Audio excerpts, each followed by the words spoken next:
Abdourahim, président du conseil de quartier de Kër Baba. L'objectif de cette rencontre, c'est comme vous le voyez, nous avons des problèmes avec notre route. Pendant l'hivernage, nous sommes obligés de faire plus de 7 km de contournement sur environ 2 km. Les populations sont réveillées maintenant pour mettre en place un système de cotisation et de bénévolat, récolter quelques sommes d'argent afin de faire le rembrayage de cette route-là. Ouais.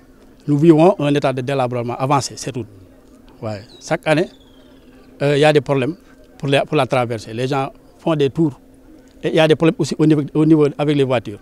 C'est ça l'objectif de cette rencontre. Nous avons pu collecter plus de 1 million et quelques pour acheter des camions et aussi louer du logistique pour pas mettre ça en place. C'est ça l'objectif de cette journée-là. Très coûteux, ça existe depuis presque les 75. Ce sont nos parents qui avaient mis en place cette initiative. Ils avaient cotisé, n'est-ce pas? Entre-temps, il y avait des réflexions, mais ouais, comme vous le voyez, nous sommes une population de plus de 3000, avec plus de 300 foyers. Donc, cette route constitue vraiment un enclavement pour la population de Kër Baba. Les difficultés dans la localité, comme vous le voyez aussi, vous avez les problèmes d'éclairage, nous avons des problèmes de sécurité. Nous vivons une insécurité totale au niveau de l'électricité. Le transport qu'on avait ne parvient plus à alimenter la population. Parce qu'entre-temps, il y a une augmentation des foyers. Donc, très souvent, il y a des délestages. Du matin au soir. Nous réclamons aussi une extension. Nous l'avons déposé depuis presque l'année passée. Pendant le GAM, nous avons rencontré le chef d'agence et nous avons mis en rapport avec le chef de réseau. Mais jusqu'à présent, ça tarde. Surtout avec le chef de réseau. Nous avons des difficultés avec le chef de réseau. N'est-ce pas? Il y a des problèmes. Parce qu'on nous avait donné notre accord depuis. Mais jusqu'à présent, ça traîne. Et ouais, la maison que vous voyez, depuis, on avait laissé cette maison plus d'une semaine. Parce qu'il y avait un serpent qui était à l'intérieur. N'est-ce pas? Il a fallu maintenant faire des démarches pour que le gars puisse maintenant revenir à sa maison. Donc, ouais. J'ai même envoyé des messages dans ce sens pour dire que maintenant, il y a des cas de vol, il y a des cas d'insécurité. C'est pourquoi maintenant, nous, ce que nous devons faire, c'est de faire des alertes au niveau de la population, au niveau des autorités locales, au niveau des autorités étatiques. Parce que ça relève de leur compétence. Et pour la santé, ouais, actuellement, nous sommes en train de construire une maternité. Nous sommes au niveau de la phase de rasement. Et ouais, nous avons une case de santé. Alors qu'on a une population de plus de 3000. Donc, il nous faut au moins un poste de santé, n'est-ce pas, dans ce sens. Et ouais, le logement de la sage-femme. Derrière, il y a la clôture. Si vous voyez la clôture, ce sont des pailles, ce qui est presque inhumain. Et elle est obligée de rester là-bas en tant que femme. Donc, nous exhortons aussi les autorités à nous aider dans ce sens-là, franchement. Et aussi à nous aider à finaliser notre maternité, afin que notre poste de santé, case de santé puisse être érigé en poste. Non, moins de 2 km. Et pendant l'hivernage, nous sommes obligés de faire des 7 km. On va partir de l'autre côté, ce qu'on appelle l'ancienne route, ce qui est vraiment déplorable. Et parfois, à 1h du matin, on appelle les gens pour leur dire que venez nous aider, parce que les voitures sont clouées dans l'eau. Alors qu'ici, ça ne fait même que 2 km. Il faut que l'on nous aide. Entre la route nationale et ici, ça ne fait même pas 2 km de route. Donc, nous faisons partie de la population, nous faisons partie du Sénégal, n'est-ce pas? Il faut que les gens nous aident dans ce sens-là.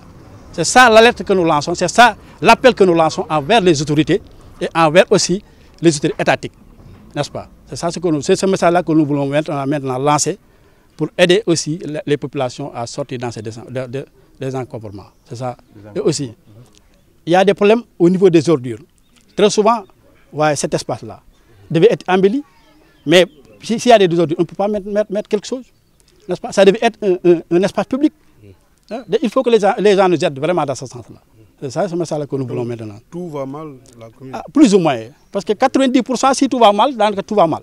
C'est ça le problème. Ça, on n'en disconvient pas. C'est ça notre principal problème. Nous avons une population jeune, il faut que les gens nous aident à faire sortir. Plus de 50% ou bien de 60% vivent dans le transport. Ils ont des voitures, donc ils quittent ici à 4h du matin, 3h du matin. Donc il faut que les gens nous aident. Assalamu alaikum. Je suis monsieur Mamadou Diouf.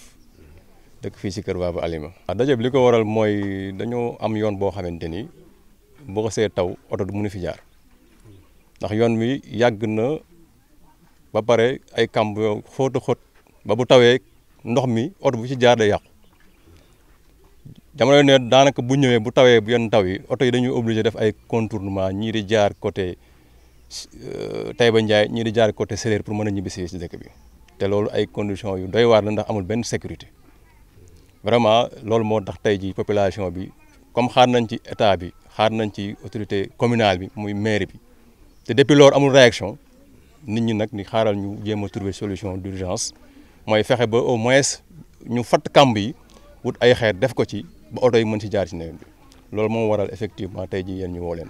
waaw loolu conseil de quartier bu Kër Baba Alima moo ci ànd ak waa dëkk bi yëpp ci initiative suñu benn mbokk mu xalaatoon loolu ñu def ko dajale suñuy xaalis suñu ñaar dërëm suñu ñetti dërëm ba mu mat lu tolloog 1 million et quelque ñu jënd ko ay camion xeer luyee suñu pelle pour mën ko defar. mais nag avant ñu koy def aussi képp koo xamante ni autorité nga moo xam autorité communale la wala autorité administrative yeggal nañ la ko waaw wax nañ leen aussi pour ñu jàppale ñu ci mais amuñ ci benn réaction. waaw fii ak tali bi route goudronnée bi environ 1 kilomètre 800 la bu motee 2 kilomètres xam naa ci lay yem waaw vraiment depuis 1975 ba léegi nii la mel te ñun ñëpp xam nañ ni Kër Baba Alima léegi quartier la ci biir commune bu Tivaouane mais gis nañ ñu dañu sàggane kenn toppatoowuñu parce que ce qui est normal mooy au moins ñu am ralliement entre centre ville bi ak périphérie bi loolu mooy yoon mais dëkk boo xamante ne nga ci commune nga bokk te du éclairage du route du dara vraiment ñun on se sent pas concerné par la commune de Tivaouane ñun dañu concerné ñu dañu beddi complètement ci commune bu Tivaouane waaw ndax boo doon wër fii di laaj ñu dëkk ci dëkk bi lan la autorité locale yi def fii ci Kër Baba même bu ñu la ko dee wax yow doo ko mën a compter parce que vraiment sentirul ñu daal ñun boole nañu ci biir dëkk bi. parce que Tivaouane ñëpp xam nañ ni am nañ ci projet Promoville bi xam nañ ni amoon nañ lu ñu leen jagleel ci Promoville fañ ko bëgg a def nañ ko fa nag mais defuñ ko fii ci Kër Baba te ñun mënuñu am plus de 3000 personnes yu fi yeewoo plus de presque ay 200 voitures yu fi dëkk di fi jóge tous les jours di dem ci biir centre ville bi gis ngeen tataay fi jaar sax te ci ay kambale yi jaar di ñëw loolu mu du yoon te lépp nag la ko waral mooy boddonte bi ci am ci diggante ñi nga xam ne ñoo dëkk ci périphérie bi ak ñi dëkk ci centre bi. waaw ñu nekk en tête nag on peut considérer que mooy les autorités administratives communales parce que problème bi ñoom ñëpp xam nañ ko waaw ndax ñun fii dañu am conseil de quartier boo xamante ni chaque fois dañuy bind di leen yóbbu di leen rencontrer di leen expliquer problème bi kon xam nañ ko yëg nañ. effectivement parce que Kër Baba mën nañu wax ni daal mën nañu wax ni màgget gu feebar la. foo laa day métti ni ñu ko waxee ci tali bi noonu nga ko mën a waxee également ci wàllu santé bi yéen sànq du ngeen ba gis poste de santé bi. li ngeen fa gis noonu mooy maternité bi ñu tabax loolu population yi aussi ñoo cotiser seen xaalis pour defar ko encore une fois ngeen fa également ambulance boo xamante ne diaspora bu Kër Baba ñoo cotiser indi ko fi kon lu fi nekk rek waa dëkk bi ñoo ko fi indi mais du benn autorité locale. courant bi tamit day xeeb. waaw courant bi tamit gis nga courant bi dañ ko fi defaree ak léegi extension déjà 2007 ba léegi amul benn extension ci diggante bi mën nañ dëkk bi yokku na plus de 400 mètres sur tous les bords nag moo xam nord sud est. mais jusqu'à présent nit ñooñu ci lëndëm la ñu dëkk parce que courant bi àggul foofu bi ci des mooy transport bi dafa faible transformateur bi dafa faible léegi courant bi day coupé pas possible matériel yëpp yàqu nañ appel nañu nag à chaque fois les autorités compétentes ak ñi nga xam ne ñoo gérer courant bi pour ñu régler ko mais depuis lors aussi amul benn réaction vraiment ñu ngi woo képp koo xamante ni mën nga ñu si jàppale moo xam les autorités étatiques ca kaw commencé par le président Diomaye wàcc ba ci premier ministre Ousmane Sonko ak ministre bi nga xam ne ñoom ñoo yoree lu jëm ci wàllu yoon yi ak ñoo yore santé ak ñi nga xam ne également ñooy wàllu affaire assainissement yi parce que gis ngeen également mbalit mi nu mu mel fii mënuñu bokk ci commune bi également te amul benn système de ramassage des ordures ba léegi ñun mbalit dañuy sën la ñu sànni sën bu ñu ko fa dajalee ba mu nekk jógu ñu ñëw taal ko loolu c'est pas normal te ñu bokk ci commune bu Tivaouane vraiment loolu ñu koy ñaawlu ba fu mu àgg waaw ñu ngi koy ñaawlu bu baax a baax